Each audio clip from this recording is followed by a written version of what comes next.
Hello, and welcome to Inventors Helping Inventors. I'm your host, Alan Beckley, inventor of the Wonder Wallet. If you're an inventor searching for proven ways to make money with your invention, if you dream to see your product selling in stores everywhere, you've come to the right place. There's no better place to get help than from experts, inventors who've already achieved success. Every week, I interview successful inventors, asking them the questions you want to know. Tune in to learn from the experts so you can get your invention out of the tank and into the bank. Oh no, you're about to miss out. Registration is about to close for my premier training event for inventors, the Inventors Bootcamp. But wait, there's time. But not much time. Boot camp starts on Monday. If you're listening to this on Thursday, you've got only 3 days left to register, or you'll miss out. Just go to alanbeckley.com/BC. B as in boy, C as in Charlie. It takes less than a minute to register, and you'll be set to join us in the Inventors Bootcamp. Again, just go to alanbeckley.com/BC. and register now for the boot camp, and we'll see you on Monday in the boot camp. If you've been listening to my podcast for a while, you've noticed I offer guidance, direction, and help to inventors in a variety of ways. I appreciate you and every listener from the bottom of my heart, because without you, there'd be no podcast. It's the whole reason I started this podcast over 5 years ago, to help thousands of inventors just like you to listen and learn from my amazing guests. But now it's time for a bit of tough love here for a moment. Inventing is a bit like learning to swim. You can watch hundreds of YouTube swimming videos all day long, but until you finally dive into the deep end and start kicking, you'll never learn to swim. It's the same with inventing. You'll get into your lane and make forward progress much faster with help from an instructor. So if you're on the sidelines and you're feeling stuck right now, wondering what to do next, I can help you. In my 20 years as an inventor, I've probably experienced the same frustrations and challenges you're experiencing right now. Just send me an email to alan@alanbeckley.com and let me know your biggest challenge, where you need help. Very important, I get a lot of emails. Make sure to put in the subject line this phrase: I'm ready to swim. I'll get back to you and set up a meeting for us to chat. Once again, just email me at alan@alanbeckley.com and put I'm ready to swim in the subject line. Ready to dive in? Let's get started. Welcome to episode number 431. Today, it's Thursday, and that means it's time for another Thursday Thought. So what is your Thursday thought for today? It's this: treat your invention like a business. So in today's episode, I'm going to be talking specifically about 3 ways to treat your invention like a business. Way number 1, make a weekly time commitment to your invention and keep it.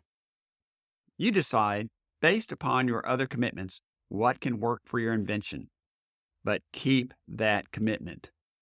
For example, would you just skip going to work one day because you're kind of tired? I don't think so. If you did that very often, soon you'd be out of a job. Or perhaps you've made a commitment, for example, of working out 3 days a week, which requires you to get up at 5 o'clock in the morning and get to the gym on time so you can get to work on time. And you get up and it's 5 o'clock and you're not feeling it and it's raining. And you think, I'll do it Friday. Friday comes along, let's do it next week. My point, procrastination leads to more procrastination. Maybe next week soon becomes every week. So You must make a time commitment and keep it. Now, I want to stress something. Even a small 4-hour weekly commitment is 16 hours per month. So even a small commitment, if you have the discipline to stay with it, will add up over time in a really positive way for your business. For example, for the last 18 months, I've been writing my first ever dystopian novel about AI gone bad.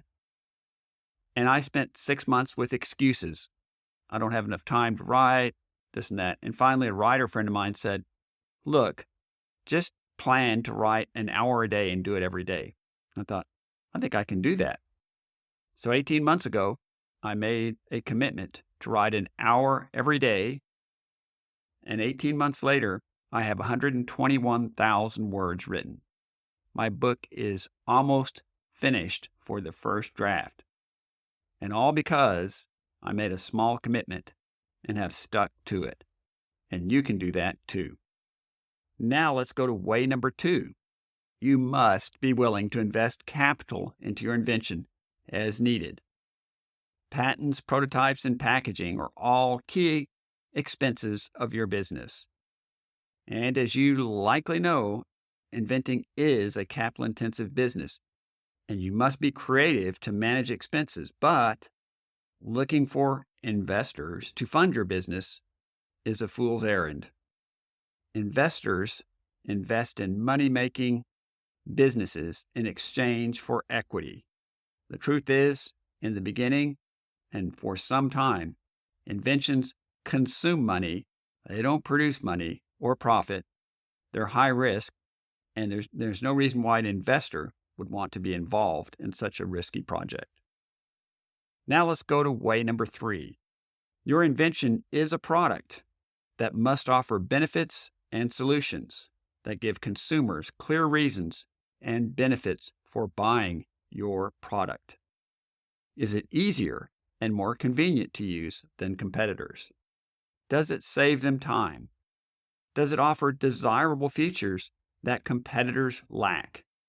For example, you've almost certainly heard of the Scrub Daddy, which debuted years ago on Shark Tank, the little yellow sun-shaped sponges. So what does it offer that all sorts of other sponges don't offer? 2 simple things. When it's dry, it's hard, and you can use it for scraping things. Put it in warm water, it becomes soft, and becomes a sponge. That combination of those 2 benefits and features has led to Scrub Daddy selling over $700 million in the marketplace. And your invention also must be like that, in that it must offer benefits and solutions that consumers care for. So let's recap. The 3 ways to treat your invention like a business. Make a weekly time commitment to it and keep it. Way number 2, you must be willing to invest capital into your invention as needed. And way number 3, your invention is a product and it must offer benefits and solutions to consumers. Thanks as always for listening, and we'll be talking to you again soon. Thanks so much for tuning in to Inventors Helping Inventors. If you like the show, please tell your friends about it. Make sure to subscribe in iTunes or wherever you get your podcasts so you won't miss a single episode. Talk to you soon.